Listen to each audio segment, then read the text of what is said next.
Hello and welcome. This is Pam. Today I'm going to be uncovering some pretty profound research showing that parasites cause lesions, and the topic is are MS lesions parasitic? So the very lesions that they find in multiple sclerosis that they diagnose us with, they are known very abundantly with a lot of research that parasites cause lesions, and this is scientifically shown with many different types of parasites that can enter the central nervous system.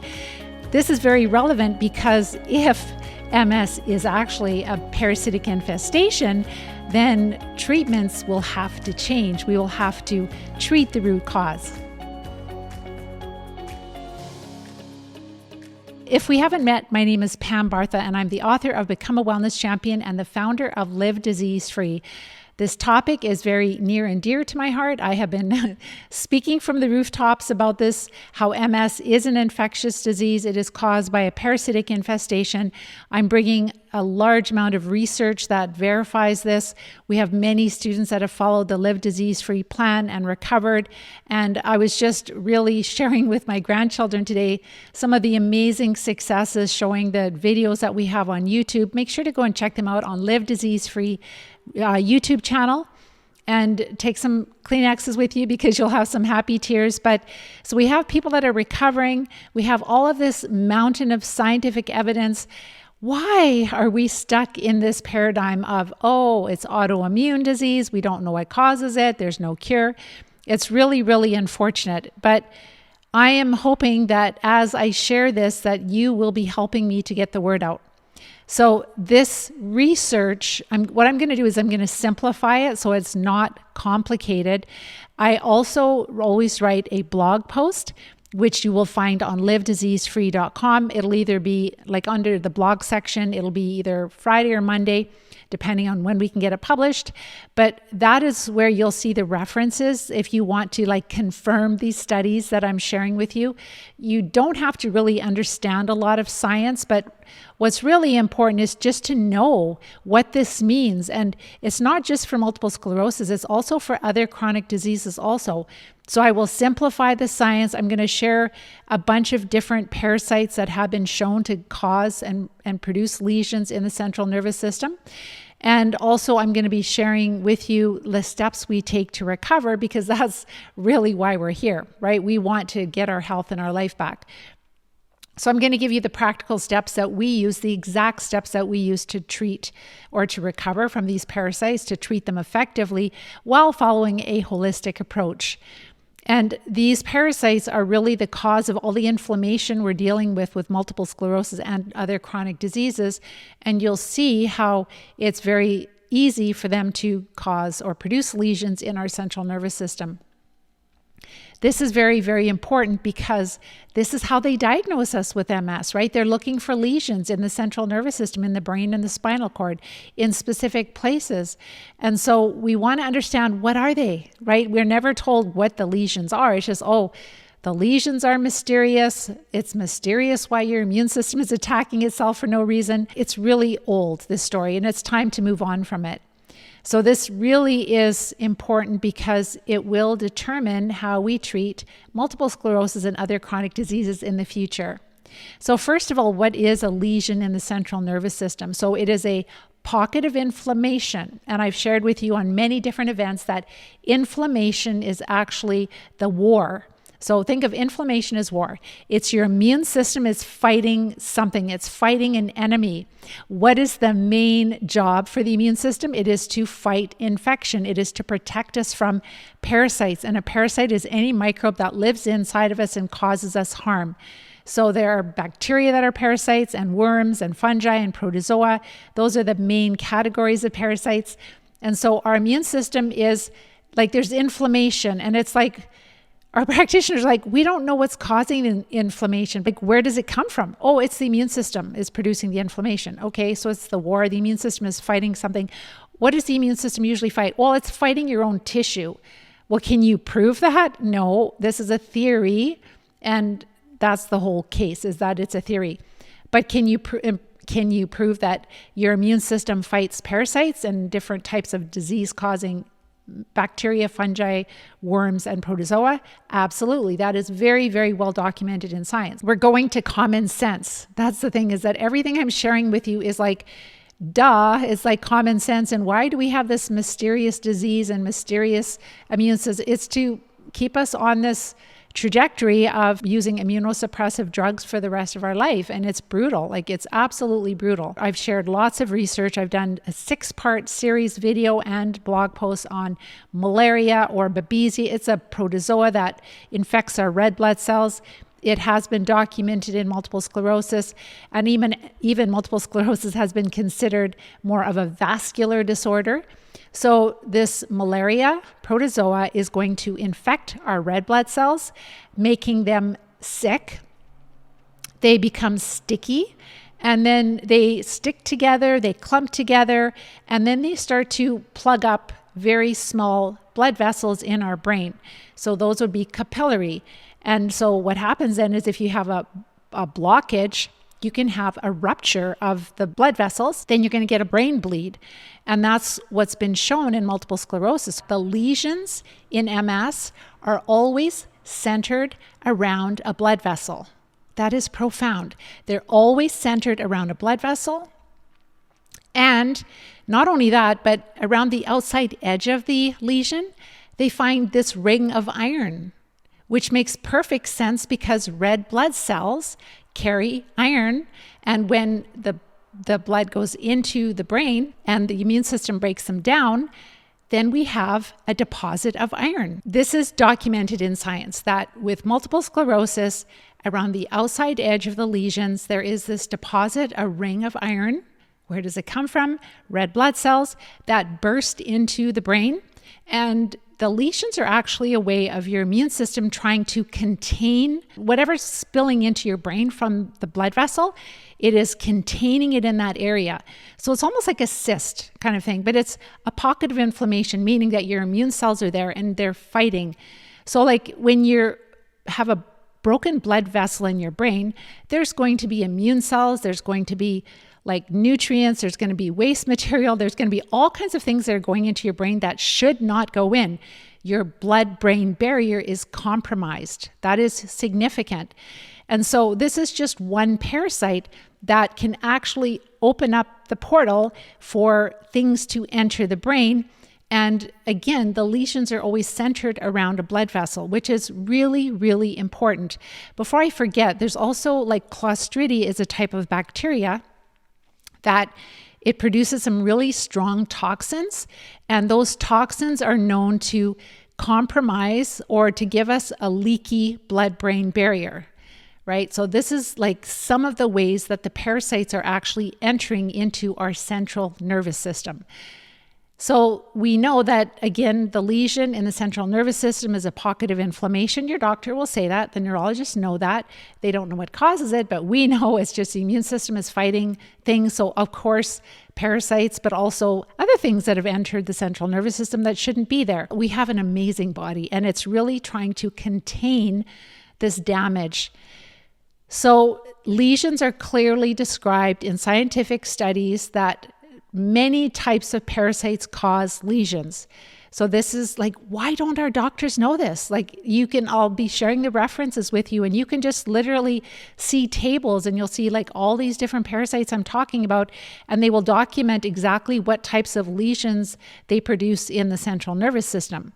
So this is science. Why don't our doctors know this? I don't know. So different types of lesions that parasites can produce are granulomatous lesions, and then cystic lesions, abscesses. All of these are different types of lesions that have been documented that have been produced by parasites in the central nervous system. The parasites actually are a direct cause of lesions because the immune system is fighting the parasites, or remember I said the immune system is fighting what the toxins produced by the parasites, or even other things that the parasites have caused this leaky blood-brain barrier, and then other things are in the central nervous system that shouldn't be there. So we have this amazing blood-brain barrier that keeps many things out of our brain, And when it's compromised, the immune system has to protect the brain.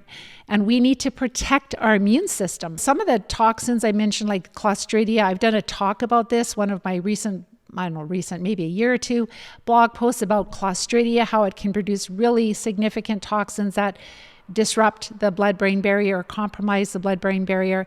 And then also like the level of inflammation that we're dealing with is really the level of reaction that our immune system is having to these parasites. So if there's a huge amount of enemy invader, then our immune system is going to really work harder. There's going to be more inflammation.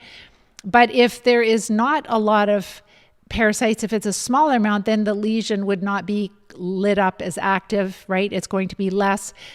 And of course, our immune system is always working at cleaning up the mess. So in time, the lesions can become less active and they will show as being less active on an MRI. And some of the lesions are going to be more active. And that's where the immune system is actively really trying to deal with everything that's in the lesion that shouldn't be there. Symptoms that we experience, they really are determined by where the parasites are, like where we have this like compromised blood-brain barrier, like which nerves are going to be impacted, which nerves are closer to this damage. So the tissue damage or the lesion, like that's what causes, like whether we're having balance issues, it's one certain part of the brain, or maybe we're having paralysis, another part, or we're having cognitive functions or depression or anxiety. So it's different lesions produced by different parasites, the toxins they produce, but also the damage they cause to the tissue in different parts of the brain and the spinal cord. So they could be in your spinal cord also. And it's just like common sense. So how parasites enter and damage the central nervous system, we talked about that already, mostly through the blood. And the blood has, again, once the blood gets up to the brain, there is this beautiful blood-brain barrier that normally protects us, but there are things that cause us to have a leaky blood-brain barrier. And then also damage mechanisms. So parasites, they reproduce and they invade tissue directly. So that's one way of having the damage. And then the immune system forms these granulomas, which are the small clusters. So it's kind of like a lump or a small lump of immune cells that form in different parts of the body, including the central nervous system. And this would be around parasites and their eggs. So it's kind of like, again, the immune system is trying to contain the parasites in the eggs, sometimes forming this lump, which is a granuloma. Parasite toxins. So some of the toxins that are produced by the parasites are incredibly toxic to our body. Like they're really, really toxic. We know like with fungi, some of the mycotoxins are some of the most toxic substances in the world. And then also I talked about Clostridia. It's a nasty bacteria that causes a lot of different types of toxins. And we know with flukes that they also cause a lot of inflammation. So all these different parasites have their own toxins that they produce, and also enzyme damage to tissue. Blood vessel obstruction, that's another big one, and that's more of the malaria, babesia, protozoa. And edema, so swelling. So whenever we have this inflammation, we're going to also have edema. So lesions, inflammation, and infection, all lesions are the result of inflammation. And some of these lesions are more active, some of them are less active, and eventually we can have some scarring of myelin. But the exciting thing is that what we always thought was like, okay, if I'm paralyzed, that's it. The nerves, there's been scar tissue to the nerves. There's no way we can recover from that. But we are seeing people that are recovering from damage that, or I should say inflammation and attacks that they've had for many, many years prior, like 10, 15 years or more. It's really quite shocking. So what we thought was all scar tissue is actually still inflammation, a lot of it, and that can all be recovered, but we have to treat the parasites well enough. And then another thing that we may want to do is help to support the brain to heal by giving it certain nutrients. One of them we just discovered recently is our plasmalogens, and that makes up a huge part of building back the myelin. Like I think 70% of plasmalogens are like in the brain, different parts of the body also. So we become deficient in that, and it's really important for structure and function. So if we can restore these nutritional deficiencies and imbalances and disruptions, and then we can also treat the cause, the body just naturally goes to work at healing, which is so incredibly exciting. So in the parasitic infections, inflammation happens because the immune system is fighting parasites, their eggs and larvae and their toxins, not because the immune system is attacking our tissue for no reason. And the lesions form as the immune cells surround and attempt to contain the infection. And this, like part of the war, right? There's always damage. There's going to be swelling. There's going to be tissue damage.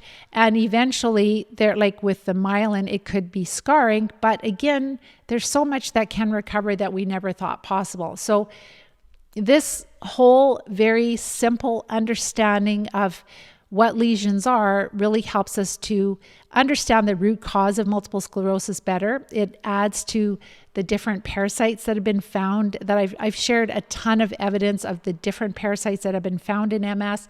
I have an amazing one-page PDF that people are sharing with their doctors, and it's really neat. We have one student in Germany, and he went to 5 different practitioners. He finally found one that's going to support him in writing prescriptions. But he said, thank you so much for equipping me to be able to find a doctor that would help to write prescriptions, because it's really hard to access the treatments in Germany. And so he's got a practitioner that's going to work with him. So they want to see the evidence. Unfortunately, they don't have good tests, but if it's a really good doctor and they know you're suffering and they know they don't have options to serve you and they know it's safe, then why not? Why not try it? These are very old drugs. They've lost their patent. They're very safe. They're not going to hurt you if you use them properly. And what can it hurt, right? And so that's why I created that for you. I have spent thousands of hours researching all of these topics to help bring change for you so that you can actually go and talk to your doctor about this, talk to other groups, and get us to help bring change to the way that disease is treated in many developed countries, all the developed countries basically. So lesions are the battlefield between the parasites and the immune system. And this is basically, they are evidence that infection-driven inflammation is occurring and not autoimmunity. Let's talk about a few of the parasites that have been shown in science. I'm not going to go into great detail about this. I am going to go to your questions in a few minutes. But so the first one I wanted to talk about is Toxoplasma, and this is a protozoa parasite that is known to infect brain cells. And it is known in science that it causes ring-shaped lesions, which can be seen on MRIs. These lesions are the result from parasites multiplying in the brain and the immune system attacking them. This also disrupts brain chemistry, and it can cause glutamate disruption, which is the neurotransmitter that excites our nerves. I'm going to talk about this, how that glutamate is disrupted not just in ALS, but in MS and in many other different types of neurodegenerative diseases. And this, so it's also like the disruptions they cause, right? So if you have this disruption in glutamate and then you have your nerves just firing and firing and firing, right? It's just not going to be a good thing. So this can lead to a lot of nerve damage. So that's just one parasite. The next one I wanted to talk about is Plasmodium, that's the genus of the protozoa that cause malaria. So the research that I've shared with you really suggests that this malaria or babesia, it's one of the two. Back in the day, they were treating MS patients for malaria, but with this Plasmodium, it's known to cause brain lesions. So this microhemorrhages, necrosis, and edema. So this is in science. It's known that it causes lesions. So again, we talked about how this one protozoa, it infects your red blood cells. They become sick. They become sticky. They stick to the wall of the blood vessels. They block them. We can get brain bleeds. And make sure to check out the 6-part series that I've talked about malaria and MS. Shocking how many studies, at least 75 peer-reviewed studies dating from the late 1800s to the early 1900s, that doctors were treating MS patients with malaria drugs and having incredible results with that. So I don't want that science to get lost. So this can also lead to seizures, coma, and long-term neurological damage, all of the MS symptoms that we could experience. And then the next parasite I wanted to share is the trypanosoma, and that causes Chagas disease.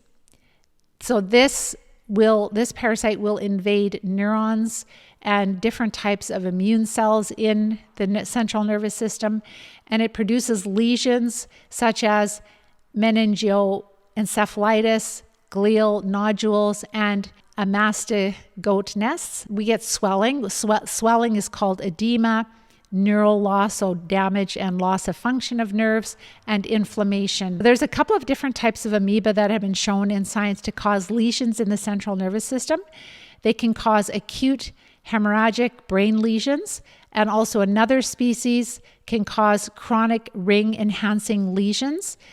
And also remember I said that where the immune cells, they kind of form a lump where they cluster around these amoebas, which are protozoa. Again, they're single cell parasites, and they follow this, they create this granulomatous. So that's the lump of immune cells surrounding, barricading, enclosing these amoeba parasites. And so this is totally lethal. So I'm not saying that we have all of these different ones. The ones that are really connected with MS would be the malaria. Also this, I'm going to talk about the tapeworm now, because Dr. Alan McDonald has found tapeworm larvae and developing tapeworms in MS subjects that he tested. So I've talked about neurocysticercosis, which is basically when the larva, let's say you have tapeworms in your intestines, the larvae make their way into the blood, they make their way into the tissue, they form these cysts. They also make their way into the central nervous system, and so these cysts form in the central nervous system, and this is called neurocysticercosis. And Dr. Alan McDonald found these in the central nervous system of every MS subject he looked at also. And so they have been shown to form lesions in the central nervous system. Vesicular cysts, colloidal ring enhancing lesions, and glandular nodular calcified. So each lesion stage has inflammation and edema around it. So whenever the immune system is fighting, there's always this swelling, and that's the edema part. This can lead to adult onset seizures. That's the leading cause of adult onset seizures. So for a person who just develops seizures as an adult, these larvae, the cysts in the brain caused by tapeworms, are definitely the leading cause of those seizures. But they can also form lesions. And I mentioned the colloidal or ring enhancing lesions.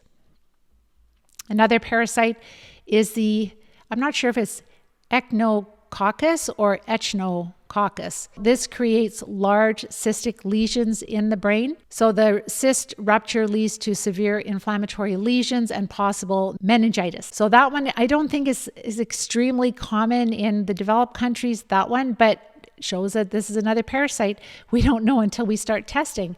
The next one is more relevant to us, just like the tapeworm and the protozoa, the amoeba for sure, and also the malaria or babesia type infection. So those are protists.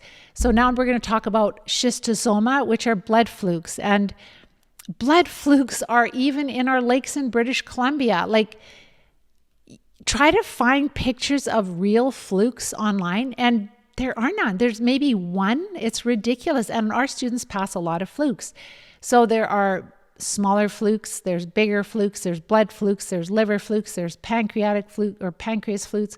There are different types of flukes that like to live in different organs. Or maybe it's that, yes, there's different species, different cousins of flukes. So for example, if you're swimming in the lake and you get swimmer's itch, that is the blood fluke, and you're going to get these huge welts on your leg, and your immune system hopefully dealt with them all.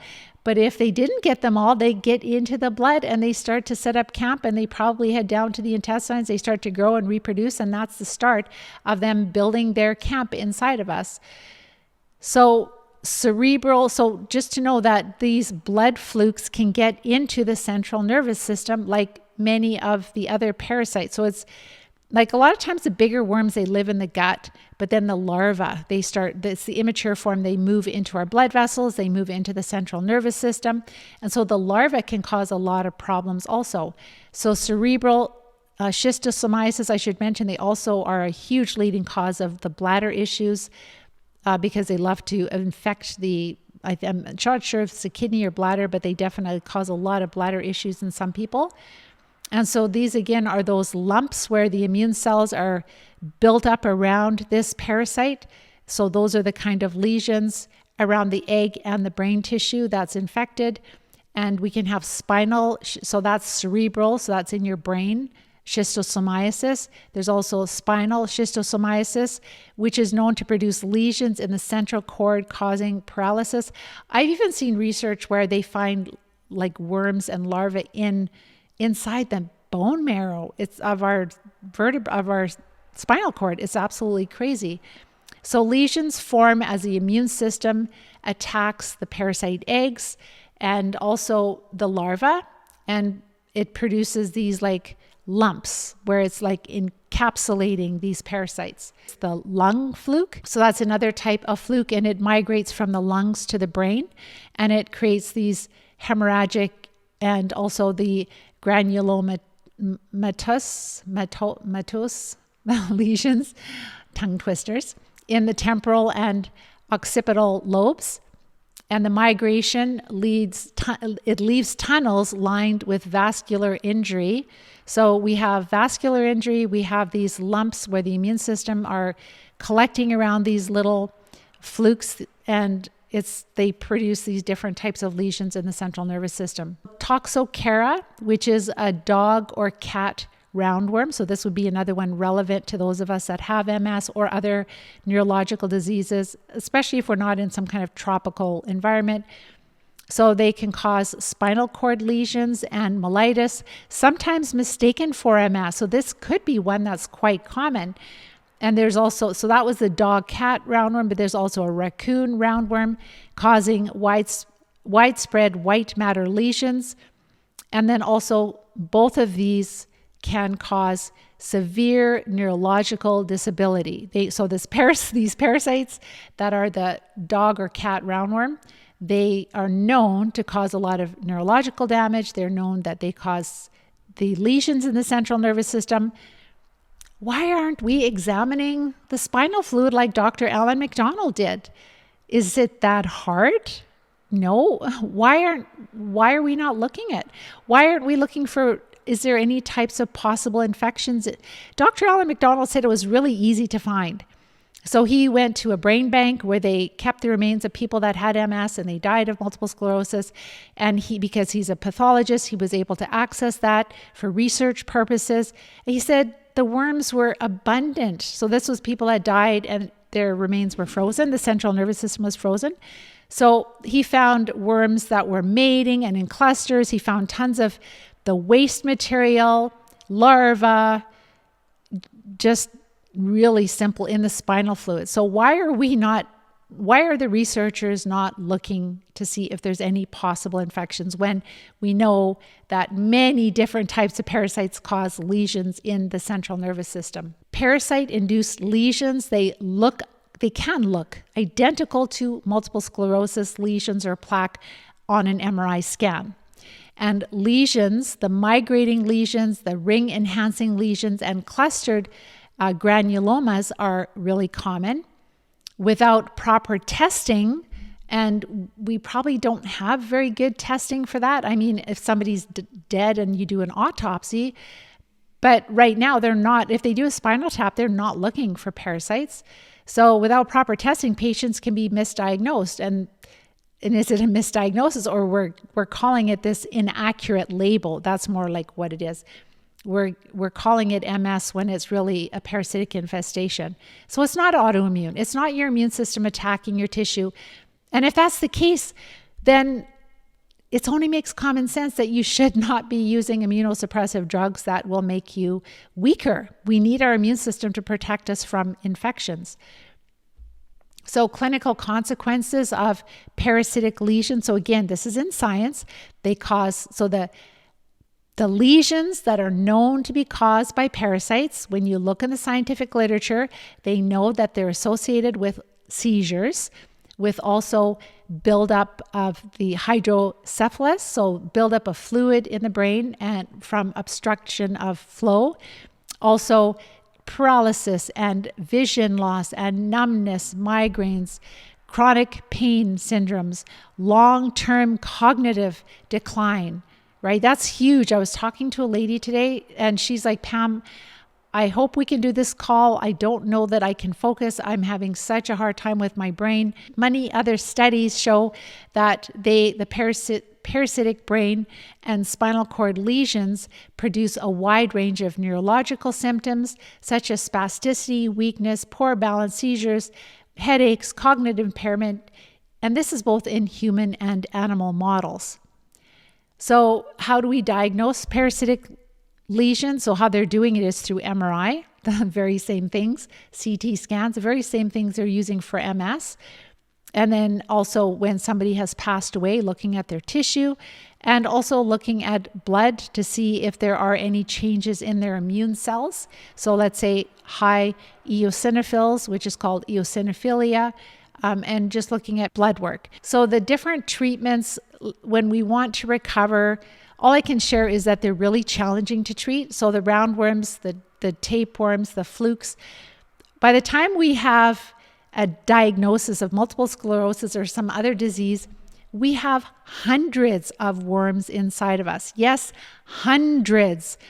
And it might take you like a year to, if you're treating effectively, or maybe even a little longer. It's not that you're going to be sick for a year, but like I have students that have been in the program for months and they're still treating and they feel better than they can ever remember feeling, but they're still passing worms.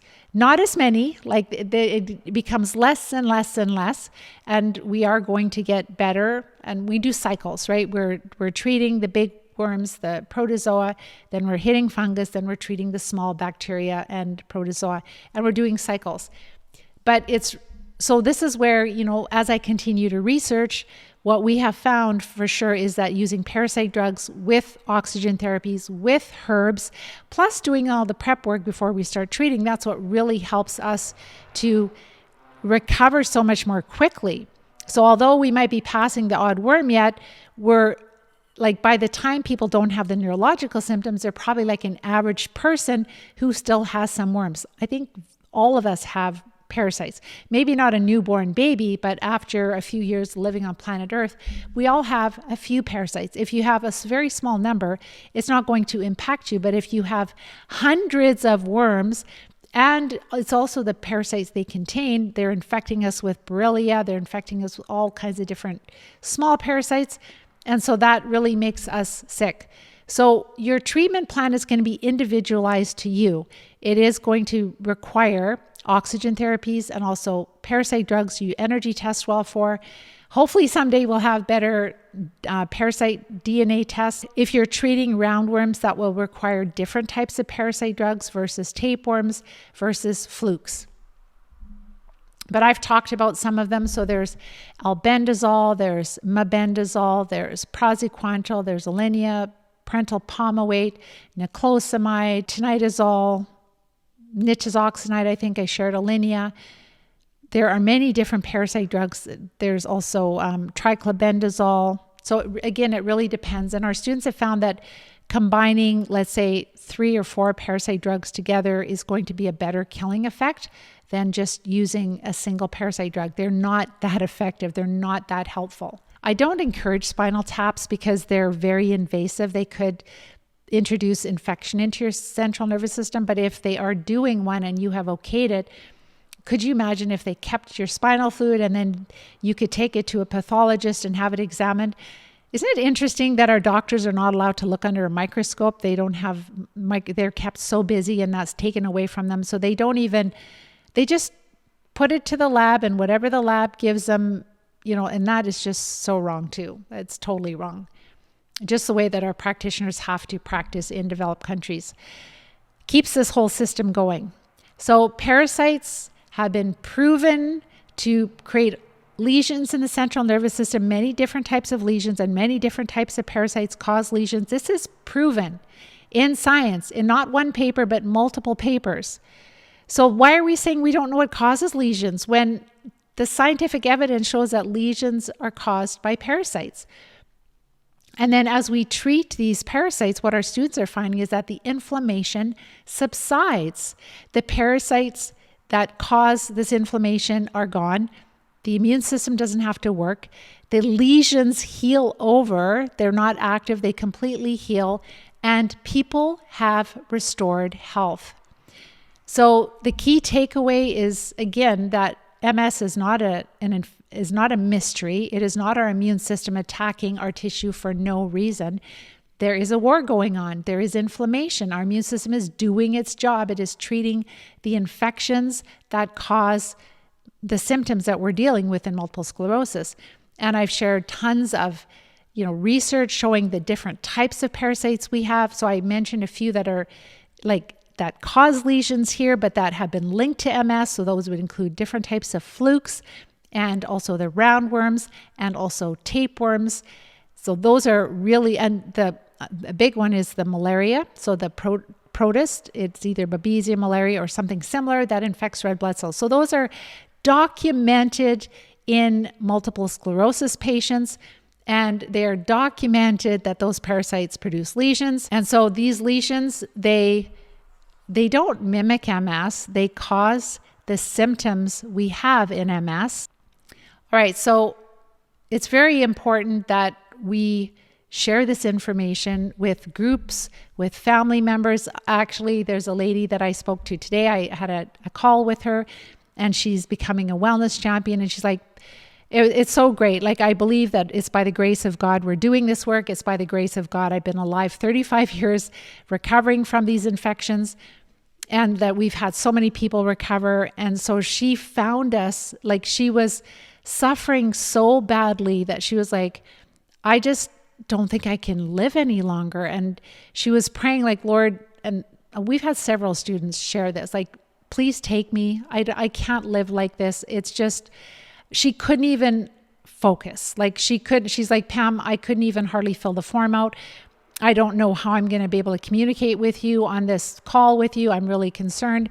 And so she felt that desperate. And then she literally felt like God gave her, like, no, I want you to pray for remission. So she's like, okay. In her spirit, she felt, I'm praying for remission. And I'm sharing this with you because I really, truly believe God answers prayers. Like, this is like, I see miracles every day. Anyhow, so she decided to pray for remission, and literally within a day or two, she literally found me, and it made so much sense. She's seen so many videos, and so many things have not been helpful and not made sense to her. She literally has been on our Live Disease-Free diet for a couple of months, her version of, like, following what I have on the website, but not where I've been giving her feedback. But she has already been able to, she doesn't use her cane anymore, just from using the Live Disease-Free diet. She used to get up 6 times a night to go to the bathroom, and that's maybe once, if that, now. She felt like she had this 100-pound weight on her back, and it was painful, and it was heavy, and it was exhausting, and that's gone. What else? Her energy has improved, her energy, and she's actually starting to work out now. Again, the cane, not using. And this is doing these things, just making small changes in her diet. Well, she said she was a sugar addict before, and she was eating a lot of sugar. So the parasites make us crave sugar. So she's not having a drop of sugar, but the diet for her would make so much more benefit than any MS drug could ever do, just the diet. And it's simply just making the parasites she has less active.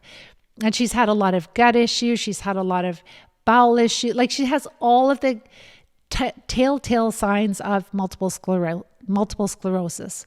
She has all of the, all the things I talk about on these blog posts of the gut disruptions and the cognitive function and the constipation, she doesn't sleep, right? The parasites really affect you when you're trying to sleep. They really affect your bladder function. And she's so excited because she knows she's going to heal. So she's just thanking God because she has her answer. So if this is the first time that you have met me, please research a little bit more, because this is truly your answer to treat the root cause. It is so, so important to prepare before you treat, to be feeling a lot better, to have daily bowel movements, to be sleeping well at night.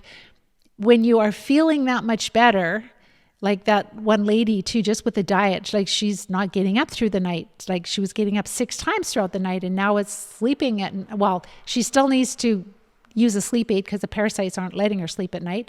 But we have to use a sleep aid. You've got to sleep. If your immune system is completely exhausted, if it can't help you, we need our immune system to help us in this fight.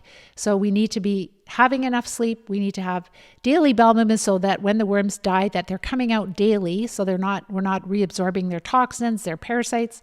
And then with treatment, it has to be individualized. It has to be based on what you energy test well for. The criteria that we use, number one, the first thing is to make sure that we look at our health history, the health history of our parents, our symptoms, our diagnosis, our energy test results, and the types of worms we're passing from these oxidizing enemas. It just warms my heart to give you hope, to share this research with you. It's so important, not just for multiple sclerosis, but for many other conditions. And that's why we really need to be proactive with treating parasites before they get into the central nervous system, right? Before we have chronic disease. And so if you're new to all of this, make sure to go to our website, livediseasefree.com, and under blog, you'll see all the articles that I've written. You can even just do searches for like live disease free and roundworms or malaria. Like you'll find all of the different blog posts quickly. I have written a lot of articles. I have a lot of it's just a gold mine of library there for you for research, and it's simplified for people, the average person, so you don't have to be a scientist to understand this.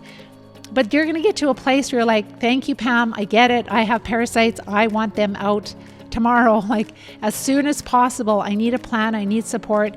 And if you don't have a practitioner that knows how to treat parasites effectively, that talks like we do, then make sure to watch my masterclass training, fill out the form, watch the coach-a-thon, chat with me, and you can get started next week if you like. So with that, I hope you have a wonderful week. Please like, share, and subscribe so that we can get this word out. We can get this incredibly hidden, vital information out to the public. And until next week, take care and bye-bye for now.